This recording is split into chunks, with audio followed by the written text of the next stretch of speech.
لا يا ولدي مالكش حق. ايه اللي يعلق قلبك ببت امها جايباها من حرام؟ يما بالله عليك انا فيها اللي مكفيني، وجميله بالذات لما حد يجيب سيرتها بالسوق النار بتولع في جسمي. حقك عليا يا ولدي. انا اسف يما، بس جميله من يوم ما شفتها مش عارف ليه ما بتفارقنيش، وانا صاحي وانا نايم بشوفها قدامي، وبشوفها وهي بتتعذب، وكلامك اللي قلتيه ده وجعني قوي. السلام عليكم ورحمة الله. السلام عليكم ورحمة الله. يا رب احفظ لي بنتي يا رب. أنا مريضة وعالم هعيش لها ولا مش هعيش لها يا رب. أنت أحن عليها من أي حد. تهاني يا رب وبارك لي فيها.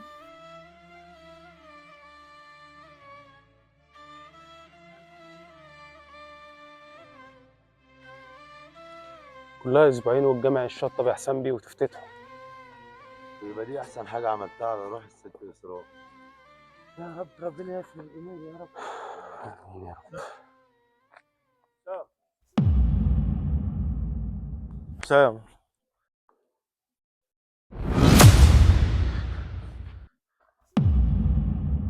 صدقني يا حسام، انت لو قتلتني هيبقى ارحم من العذاب اللي انا عايش فيه.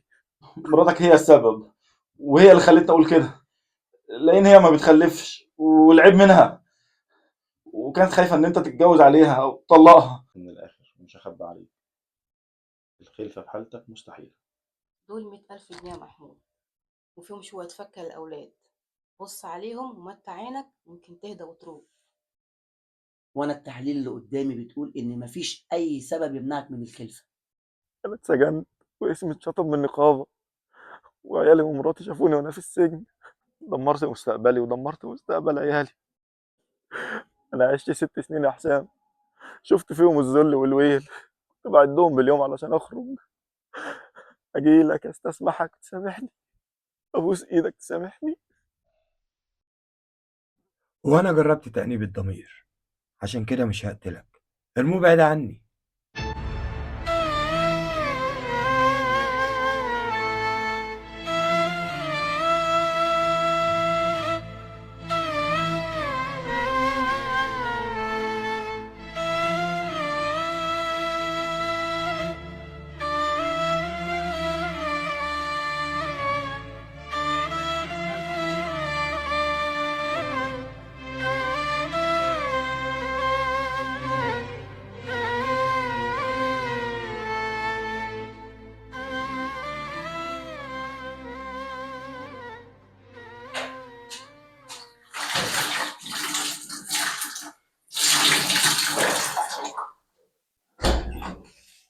لأنه جميلة. ربنا يخليك يا أستاذ عطوة. ربنا يخليك يا عم. أنا لميت لك دول، ماشي؟ ماشي، من كل شقة 20 جنيه. انا بقول الست اسراء من ساعه ما حضرتك اتجوزتها واحنا ما شفناش منها حاجه وحشه، حتى العيبه ما طلعتش من بقها، وعمرنا ما شفنا منها سلوك بطال.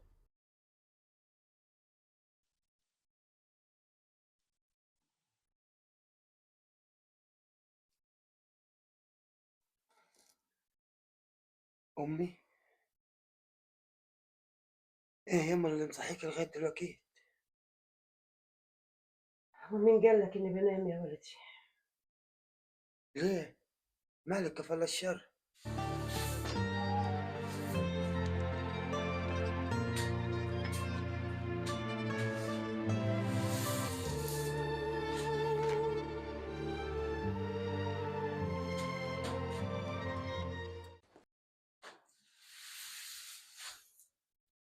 يعني انت عايزني انام يا ولدي وانت نايم على الارض كده؟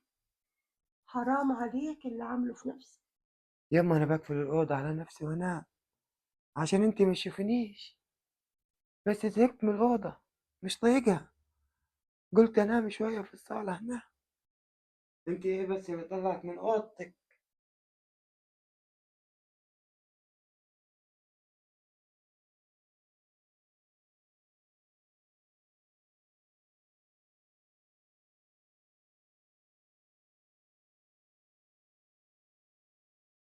هو انت فكرك يا ولدي ما حساش بيك؟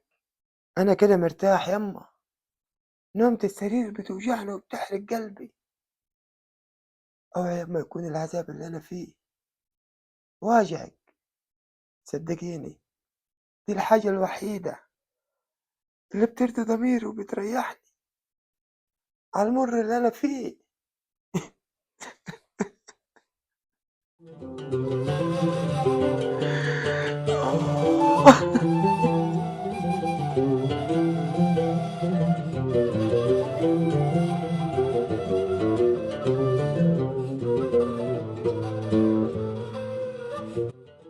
انا هقوم يما جهز نفسي عشان اسافر العبد التواب.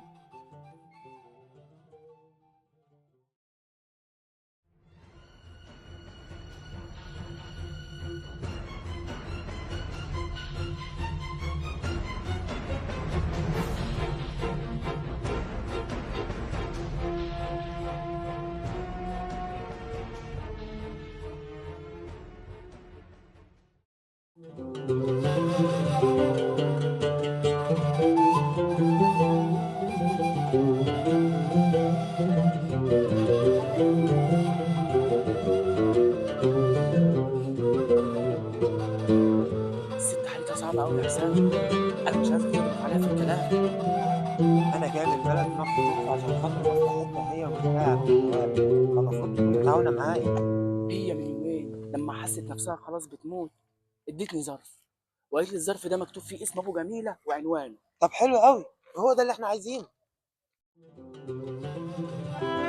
لهيب النار في قلبي والليل عليا طال، عايش في جرحي لوحدي ما بقتش اشوف نار. يا دنيا المر فيكي طعمه ولا الصبار، الملح ساكن جرحي والدمع في عيني نار.